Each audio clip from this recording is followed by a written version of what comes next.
vamos a meternos de lleno en una de las obras más polémicas e influyentes del siglo XX, Camino de servidumbre, de Friedrich Hayek. Desde su primer capítulo, el libro nos lanza una pregunta que, la verdad, es bastante inquietante. ¿Cómo es que nuestra civilización, que buscaba la libertad con todas sus fuerzas, de repente pareció dar un volantazo y enfilarse directo hacia la tiranía? Con esta idea es con la que Hayek abre el libro. Y vaya que es potente. A ver, la promesa de la civilización moderna era un progreso constante, ¿no? Pero en lugar de eso, el siglo XX nos trajo de vuelta horrores que creíamos ya superados, como el totalitarismo que estaba naciendo en Europa. Y claro, esto nos lleva a una pregunta inevitable. Porque la intención era buena, eso nadie lo duda. Se quería construir un mundo con más libertad, más justicia, más prosperidad para todos. Pero el resultado, en muchos lugares, fue justo lo contrario: opresión y miseria. Es un misterio, y ante un fracaso así, la reacción más natural es buscar culpables afuera. Que si fue un sistema fallido, una nación enemiga, los errores de nuestros abuelos, lo que sea, con tal de no apuntarnos el dedo a nosotros mismos. Pero aquí es donde Hayek propone algo mucho más incómodo. Él se pregunta, ¿y si el problema no es externo? ¿Y si la crisis nació de un error fundamental en la manera en que perseguimos nuestros ideales más nobles? O sea, ¿y si al intentar hacer el bien terminamos produciendo exactamente lo contrario de lo que esperábamos? Ok, entonces, para entender ese error del que habla Hayek, primero nos pide que miremos hacia atrás, al camino que, según él, la civilización occidental estaba dejando. Un camino que se había construido sobre una larguísima tradición de individualismo. Y fíjense qué tan atrás se va. La profundidad de esta tradición es increíble. Hayek traza una línea que va desde la Grecia y Roma clásicas, pasa por el Renacimiento con gente como Erasmo y llega hasta la Ilustración y los padres del liberalismo. Lo que él defiende no es una idea que se inventó en el siglo XIX, sino la base misma sobre la que se construyó la civilización de Occidente. Pero, a ver, es súper importante entender a qué se refiere Hayek con individualismo. No está hablando de egoísmo. Para nada.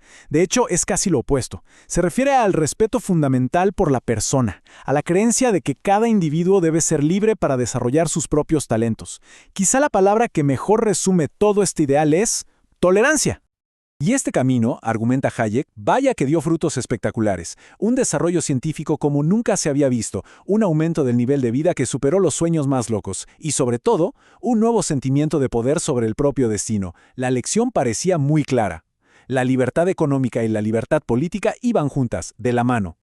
Entonces, si todo iba tan bien, la pregunta del millón es ¿por qué se abandonó ese camino? Bueno, pues Hayek dedica la siguiente parte de su argumento a explicar el cambio psicológico que se fue dando en la sociedad. Y aquí viene la gran ironía. El propio éxito del liberalismo fue en parte la causa de su caída. Con la prosperidad que se había logrado, la gente se volvió mucho más intolerante con los problemas que todavía quedaban. El ritmo del progreso, que había sido asombroso, de repente empezó a parecer demasiado lento. Y así surgió una demanda por soluciones más rápidas, más radicales, más totales. O sea, el cambio de mentalidad fue absoluto. Se pasó de querer mejorar el sistema que ya existía a querer demolerlo y empezar de cero. La idea de un orden espontáneo que surge de la interacción libre de millones de personas fue reemplazada por la ambición de una dirección consciente de toda la sociedad diseñada desde arriba por unos pocos.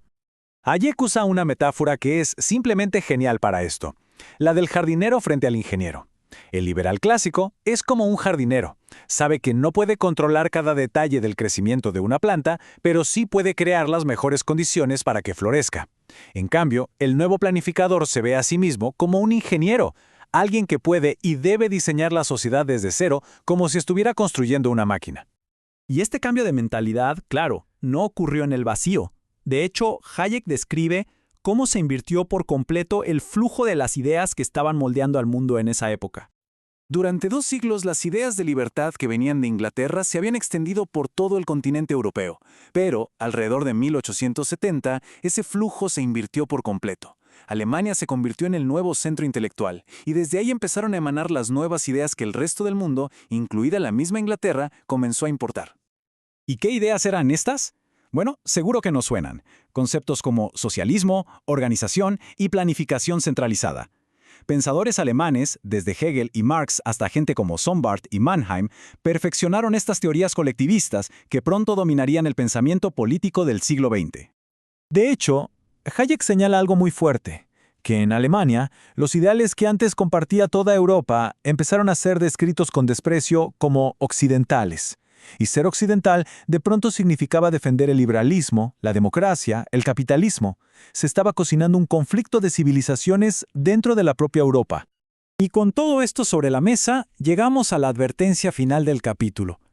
Si se abandona el camino del individualismo para seguir el de la planificación central, ¿cuál es el destino que nos espera al final de ese nuevo camino? Hayek nos recuerda que él no fue el primero en sonar la alarma. Cita a pensadores como de Tocqueville y Lord Acton, quienes un siglo antes ya habían advertido que el socialismo, a pesar de sus buenas intenciones, terminaría en una nueva forma de esclavitud. Una advertencia, dice Hayek, que para su época ya se había olvidado por completo. El argumento de Hayek es en esencia este. Hemos abandonado la libertad económica, y sin ella, dice él, nunca ha existido la libertad personal o política. Al intentar controlar por completo la economía, se desatan fuerzas que, de manera inevitable, terminan destruyendo también nuestras libertades más fundamentales. Y así cerramos el análisis de hoy, con la pregunta central que Hayek nos deja en el aire. ¿Es realmente posible planificar la economía y al mismo tiempo mantener intactas las libertades personales? La tesis de Camino de Servidumbre es que eso es una ilusión, y una muy peligrosa. Una pregunta que, décadas después, sigue siendo tan relevante como entonces.